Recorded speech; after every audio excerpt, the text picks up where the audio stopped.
Hey everyone, I'm Tactics and welcome back to World of Tanks. Today, as promised from the previous video, I'll be reviewing the Bisonte C45, the new Italian Tier 8 premium heavy tank. First thing I want to talk about is, well, how does the tank look like? And surprisingly, this might have a bit of an influence. And long story short, the tank looks cool, so if that's what really bothers you, then don't be bothered, I guess. But I'm sure at one point of time or another someone's going to make a mod pack with the Bisonte looking like an Abrams, because let's get real, it does look quite similar to an Abrams. I might be putting a picture up here quite soon. Next up, the Bisonte being a heavy tank, I want to talk about how well does it handle in terms of armor. Long story short, this hull is unreliable. You cannot rely on pretty much any tier whatsoever. It doesn't even matter. Tier 10s especially, 9s, 8s, 7s will penetrate you with relative ease, and of course since tier 8 matchmaker is broken, you're never going to meet tier 6s anyway, so it doesn't really matter what happens against tier 6s. The turret armor, however, is a different story. There's these two triangles, and they are penetrable relatively easily with tank destroyers of tier 8 and upwards, but all the other classes will have difficulty. Sometimes, however, they will penetrate you in these tiny squares, or trapeziums, whatever. And sometimes random shells that are getting really lucky will pen you over here. Of course, these are heat screens, meaning that it's more effective up against heat rounds, but it only raises it about somewhere about effectively 35mm extra protection. So it's not really working, but still anyway, even if you fire gold, it's not very much penetrable. There are these tiny triangles over here, which are hard to hit, but they are more easily penetrable than these squares. I'm not going to Tanks GG because anyone can do that, but long story short as well, the stabilization is bad, just FYI. And also talking about the hull also extends in front of the main wheel, and so peeking out like this, I have been penetrated by wild shots from TDs just going like this, simply because I have under-angled just a tiny bit. They've been able to penetrate through the lower plate, or through the upper plate, it does not matter. So the hull is not very reliable. However, if you do use your gun depression, the turret becomes even better. These parts are practically impossible to hit, and only these triangles are going to be available as weak spots, but even then they're still hard to hit. Talking about cupolas, no cupolas, however, I have been hit quite a fair bit of times in this spot, and this is the sort of the cupola. It's the commander's sort of hatch. Problem is there's no commander there, and all it's really going to do is damage your optics. So if anyone, if you get shot here, your optics will be destroyed, and it's quite an often scenario. When someone just shoots you, they miss, they hit here, and they destroy your optics. It's going to be quite annoying. However, do not repair this, because I'd say the Bisonte, if you really had the opportunity of carrying a large repair kit, yeah, I'd carry that, because the ammo rack seems to be sitting right over here, and it also seems to be sitting right over the side, so if anyone ever gets to your side, you're pretty much doomed to be ammo racked, and that really sucks, especially after you unload all 3 shells. You're going to be reloading for about half a minute for 1 round. Yeah, not very effective. However, talking about rounds, the Bisonte has quite good rounds. It has, of course, 3 round options, APS base shells, which are relatively cheap and decent alpha damage. There are also surprisingly high shell velocity. This shell velocity is pretty much identical to the Progetto 46's gold round shell velocity. So this is nice to have high shell velocity rounds that are not APCR. Right, penetration, they're a bit bad compared to heavy tanks. Right, but in terms of mediums, it's actually quite decent, 218mm, and heat rounds are 270. It's not the best, not the worst. It is better than some Russian tanks, like the 252 Defender. And then we get to high explosive rounds, which are very much meme rounds, because they have 105mm of high explosive penetration. Now, I carried 10 rounds here simply because the Bisonte can carry 60 rounds, and so there's no problem with carrying a relatively large amount of high explosive rounds. And if you do search up on YouTube, you will see some replays with ridiculous amounts of damage with high explosives only, because these have 105 millimeters of penetration. I'd say that's going to be enough to penetrate about half the team, depending as to where you aim and what side you're from. But if you do get to the side, you're generally going to penetrate the vast majority of your targets with those 105 millimeters. And these are devastating. However, do keep in mind, if you want to load high explosives, you either got to have intuition to automatically quickly get them, with a chance, however, or you're going to have to reload the entire magazine for 40 or however many seconds. Right, I'm carrying vents, stabilizer, and as well as IRM, and that way the stabilization gets 30% better, simply because I really do not like the stabilization. It's IS-3A stabilization. If you've seen an IS-3A, or you've played an IS-3A, you will know how horrendous the stabilization is. However, I would say I actually prefer the Progetto over the IS-3A. Despite having weaker turret armor and weaker hull armor, the Progetto has quite a lot better advantages over the IS-3A, which I feel like are sort of more in the meta. The turret armor, again, it's not the best, but it is amongst the best, right? Thing is, the Progetto has 380 meters base view range, which allows you, if you really want to, you could carry optics. I don't recommend you do that, because you are sort of a heavy, you're sort of a heavy-medium hybrid, right? And 380 meters for a heavy is quite decent. Some mediums don't have that, right? Camo, no one cares about that, it's quite bad. But then, if you do have a relatively decent camo crew, you're going to get 15% camo. Could get it better, but really, your heavy tank camo. Now, talking about the mobility, it's actually quite decent. Do not look at these 12 power to weight and say, oh god, that's bad. Compared to an IS-3A, yes, I'm going to compare it to the only other auto-reloading tier 8. This is a whole lot better. You accelerate better, and although your terrain resistances are worse, as a matter of fact, the Bisonte actually turns faster than the IS-3A, effectively, on all terrains, right, except for I think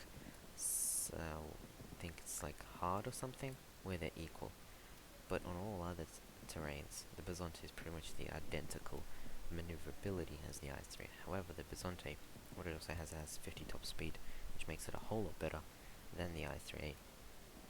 And you reach that speed, you don't reach it the fastest, but it's enough to get you there on time. Climbing hills is not going to work really well with the Bisonte. It's going to work, but not the best way. It's not recommended.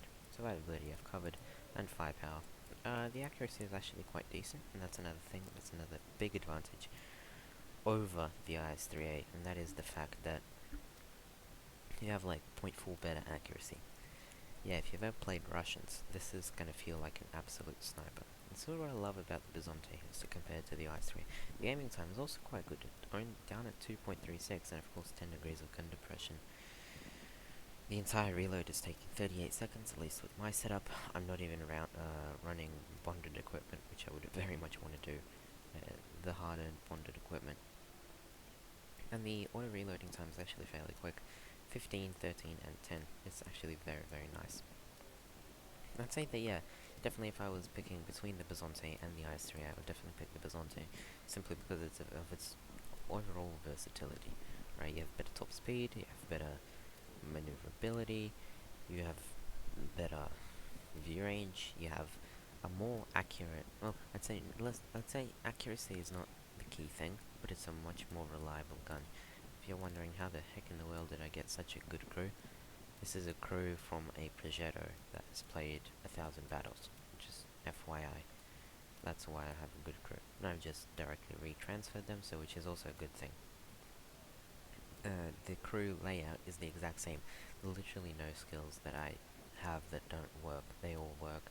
So for example, if you're Italian medium tank like the Progetto, you like it, but you don't like fully love it, then you can just place here, spend your gold, because you're still going to have enough gold to replace the crew. You can't buy one box, you can buy 3, and even in 3 boxes you're going to get enough gold. Right, and I would say that I would definitely prefer the Bisonte over the Progetto, because the Bisonte works relatively well in quite a lot of situations, nearly all situations actually. If you are top tier, up against tier 7s, you can actually play quite aggressively as a sort of heavy tank, because you can have that armor against the tier 7s to feel like a good heavy tank. If you are up against tier 8s, right, you could play any sort of role you really want. You could play like with the medium tanks, which personally I prefer because your armor is more effective in that way. Generally, since medium tanks have gun depression, the vast majority of positions for medium tanks include using your gun depression.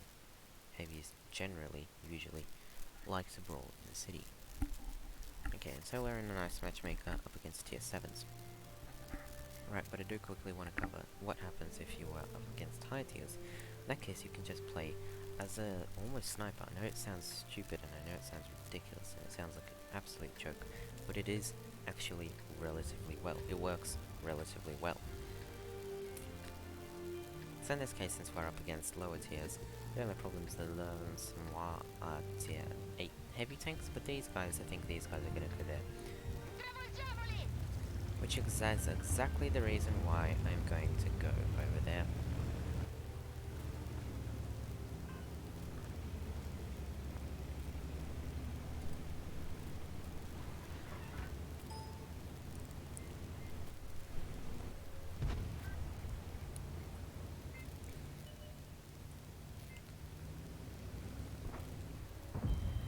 And yeah, in short, I would personally actually prefer to play the Bisonte above the Progetto, simply because of what happens if you play against high tiers, what happens if you play against lower tiers, right? The Bisonte can change in between the role of a medium and a heavy tank. As you can see, we're going around about 40. This is not the best 43, right? It's not the best, there we go, we're climbing up speed, right? It's not the best 45, but it is a whole lot more maneuverable than a whole lot of other heavy tanks that you could encounter. So I would definitely say that I really like this. Right, now KV3 seems to be AFK or something, which is incredibly infuriating, but oh well. What are you gonna do? This guy wants to help, and a brass. Well, we're gonna balance the brass out a bit. We've traded 1 for 1, but of course we do have more HP, so I really don't give a crap. I want to try play aggressively. I want to try push into their faces, except you don't want to push into the face of the lava. What I want to do is I want the tiger sort of push into me, and this is a bit of a bad situation, because as of now what's actually happening is that they're going to push into me. I'm not going to be able to use the gun depression to the full potential. What I will, however, be able to do is kill this stock tiger.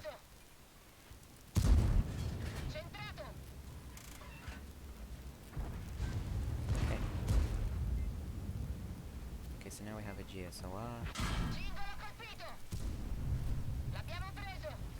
Okay, and we're getting shoot to kill, but this is not a very good situation. I want to sort of back out of here. Our T29 is full HP and he has a better turret than me. Fortunately, that's just the case. Oh, and also, ladies and gents, just a side note. I did get 25 extra boxes, simply because I wanted to prepare myself for the Barask auction starting in 2021 black market. So now I have 13,000 gold, if you haven't noticed, and which means that when the black market does come out, and the Barask will be on sale, I will try to get it myself. I quickly just want to get into this position to try and hold it off as long as I can.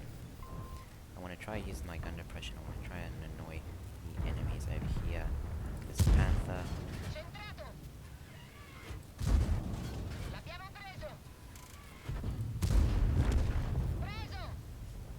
Okay, so now we have a Barask here. He's really just going to want to try to get over here as quickly as possible. Also the lava. Okay, so now we have a Barask, and nice, we are covered up and we are concealed very well. Now we just want to try to keep them spotted and annoy the absolute heck out of these guys. Nice. So we have used our gun depression to our full use and potential. This is important. Unfortunately, I'm not able to escape from here, but I do really hope that this guy does try to push. What he is doing, however, is he's exposing his cupola. I'm gonna wait till I fully reload. Unfortunately, the guy moves. And we found the other shot. But look, personally, I don't really care. Right, the CS52 Gliss is taking our position. I have not, generally have not noticed that T29. What he also doesn't seem to be noticing is that I can shoot his cupola. Alright, this was a very, very good game. Right, we're stuck in here, up against the G-Sol. I'm also gonna say thanks to this guy. Right, this guy was nice. He was very useful. As you can see, we've just casually racked up 4,600 combined damage. And nearly completed the mission. Not 6,000 combined there, unfortunately. And I've switched to the Russian keyboard. So this is the Bisonte, how I personally like to play it. I like to play it and try to get these funky positions into a point where I can use my gun depression and be annoying to the enemy. Which is exactly what I've done in this battle. Should I play another battle? Yeah, I should play another battle. We're getting nice high profits. Second by damage, highest by XP. Second class, and 123,000 profit, including food, without bonuses, right? So I want to go into another battle. I'm really wanting bad matchmaker now.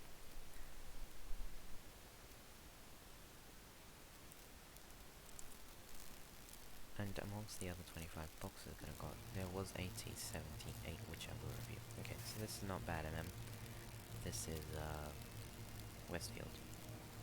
This is the bad side of Westfield. Oh well, what can you do, right? Why is this the bad side? Well, if you were paying attention as to what WikiBaby says, which you should, because he does say good stuff sometimes. Right, and that is the fact that TDs are sitting in this position. What's also a thing that I want to say is that since this map is with the middle base, capture base, what many people like to do, they like to rush into the base and try to cap it out as quickly as possible. More often than not, this does not work. So if you're ever playing here, if you're playing on Westfield with the silver base, do not do it. It does not work. And also, yeah, light tanks are going to do this, and they're just going to jump up straight away, spot everyone, and just fall back. This particular LT432 has not done anything all that useful. And that has the enemy one, right? I just want to get a quick shot into here. Very nice. So the Samoa is not paying much attention, which is very good. That's exactly what you want, and there we go, there's the Renegade. The Renegade is being shot by someone from the right, and thankfully the Renegade is going to take the hit for us, which means that, okay, and then the objective to bounces. As you can see, she's shooting under quite a funky angle, and he bounces. Right, so there's also G-Sol, which is an incredibly weak tank. Weak in terms of armor, right? But some wise more tasty. Okay, now unfortunately when the Samoa uses its gun depression, there we go, there's the Barask. And also T264, I do not know what our TVP is doing. TVP should really turn around. Start focusing on the game.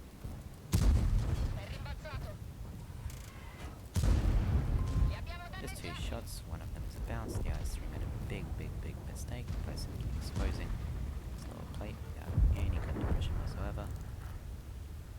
So did some other guy, the TVP. I want to try to get a funky angle into this, there we go. The E4 knows I'm here, E4 acknowledges and the E4 says, yeah, I know you're here. Which is exactly the reason why the E4 is going to continue sitting here. Okay, so now the Bisonte is pushing and I don't really like that, and as well as that the Renegade is starting to push from this position, which means that if I try to peek, I actually might die from those guys. However, the G-Sol is not paying any attention, which means I will peek. I will spot a Borsig, a wild Borsig, all the way over there. Okay, E4 is still E4 is going to take a hit, which is very nice. I tried to take a shot at the G-Sol. Okay, so the Renegade took a shot. Maybe can I? take a shot? Well, I can take a shot, but a shot does not guarantee a penetration. Alright, so I'm just gonna wait. The G-Throw's up there as well. Again, V4 is trying to get out of the situation, which is quite nice, but he's behind a building, which is not so nice. I want to sort of try to use this position. Now we're being spotted by Barask. He's also sitting there. And yeah, that's what I was talking about. I don't really like it, how the Bisonte is sitting there, sort of threatening me in a way. This is the bad side of it, because I'm getting pushed all the way over back there. I really need to turn around and try focus on this side, because these guys are in control of the situation. Okay, I don't really want to peek anymore, because then the Borsig will try to hit me. Right, but the Bisonte is actually quite low on hit points, which is good. Our Renegade did a dumb mistake by peeking out too far away.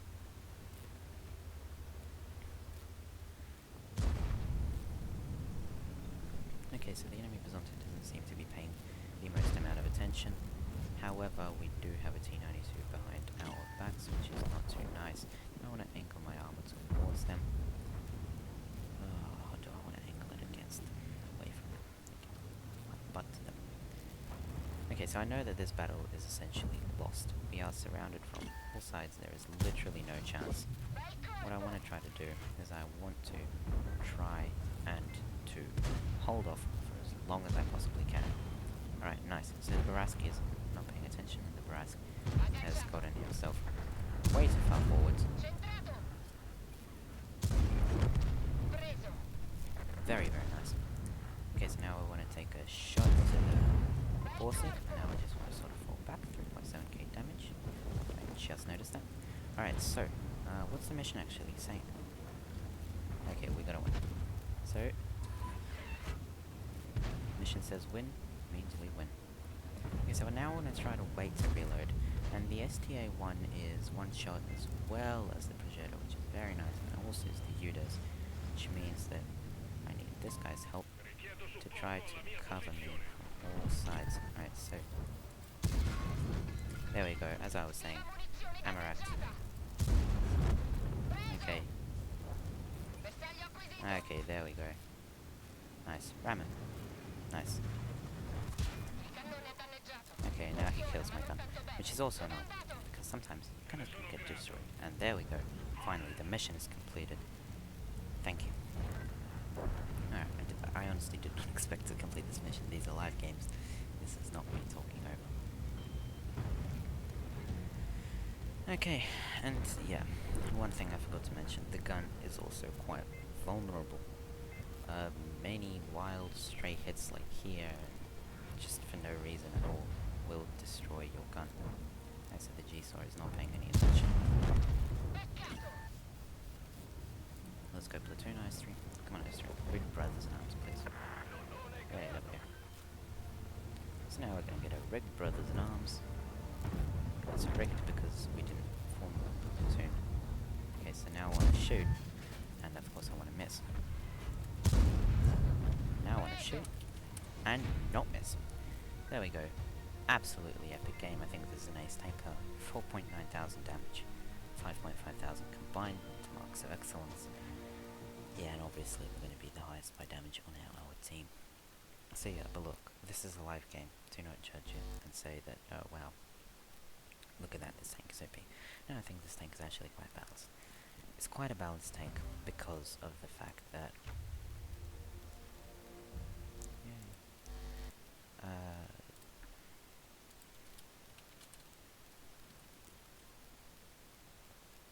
right. Look, and there we go. This is a Bisonte game.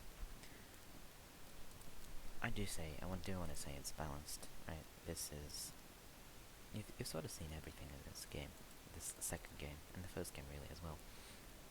How the Bisonte can use its ridges to sort of be in an aggressive position sometimes. You've seen the enemy Bisonte do that and punish me for my mistake of peeking too far. This is what I like about the Bisonte. It's sort of like Progetto 46, except you have turret armor. I'd say it's like a Progetto 46 with worse stabilization and worse mobility, but you have better turret armor, and just better alpha damage and DPM and everything. Effective DPM as well, right? Which is exactly what I love about the Bisonte. I would say this is amongst my favourite tanks. It's not broken, but it is amongst my favourites. So please, ladies and gents, now that you've listened to me throughout this entire video, please say in the comments, what are your thoughts about the Bisonte? What do you think about the Bisonte? How do you play it, actually? I'm quite interested as to how do other people play it, because I know how I play, you've seen how I play, sort of aggressive position, trying to use Vigilance. Not the best explanation, but that's just what it is. Right, but I am genuinely interested. How do you guys play it? How do you treat this tank?